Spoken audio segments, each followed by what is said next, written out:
mon message principal était de montrer que l'Europe et les États européens pourraient se doter d'une class action à l'européenne, c'est-à-dire d'une action collective qui tiendrait compte de notre culture juridique européenne par rapport aux class actions américaines.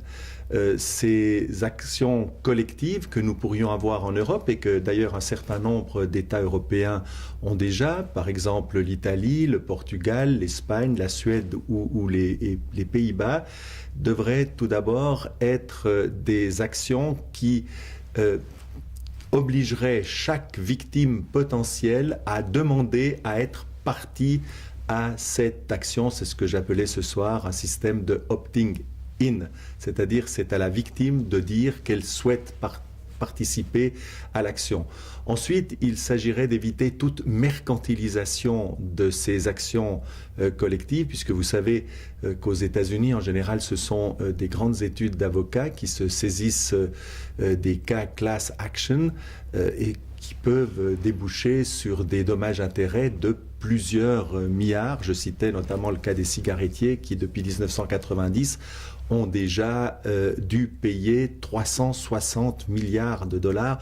Donc ce sont des sommes énormes. D'ailleurs, statistiquement, je ne l'ai pas dit ce soir, mais la somme reversée aux victimes est simplement de 37% en moyenne. Le reste passe dans les frais judiciaires, les frais d'avocat, les frais d'expertise, de contre-expertise, etc. Ensuite, et cela est essentiel, il faudrait qu'il y ait une individualisation du dommage et non pas comme aux États-Unis répartir le gâteau à part égale entre toutes les victimes, puisque le dommage doit être individualisé. Toutes les victimes n'ont pas le même dommage. Donc ce que je voulais montrer, c'est qu'il y a un potentiel.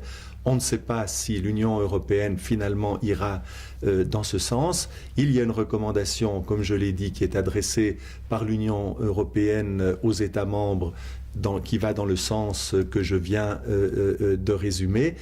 Et bien entendu, ce n'est pas l'unique moyen de protéger les patients. Il y a d'autres moyens, mais c'est un moyen qui offre un certain nombre de potentialités.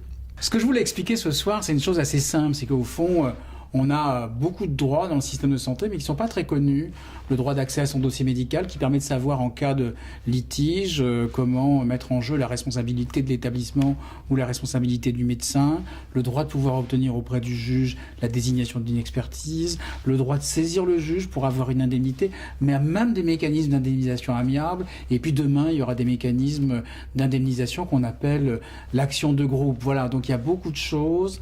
Le problème, c'est comment est-ce que tous ces outils-là sont connus par nos concitoyens et comment est-ce qu'ils peuvent s'en servir aisément. C'était ça ma préoccupation ce soir. Et puis aussi de dire peut-être que malgré cette palette extraordinaire d'outils pour être indemnisé d'un dommage dans le domaine de la santé, il y avait encore des choses qui nous manquaient parce qu'il y a des patients qui ne trouvent pas d'indemnisation d'un dommage du médicament, par exemple, parce que le dommage qu'ils subissent est inférieur à un seuil qui a été fixé par un décret à 25% d'incapacité permanente partielle et qu'il faut changer aussi ça.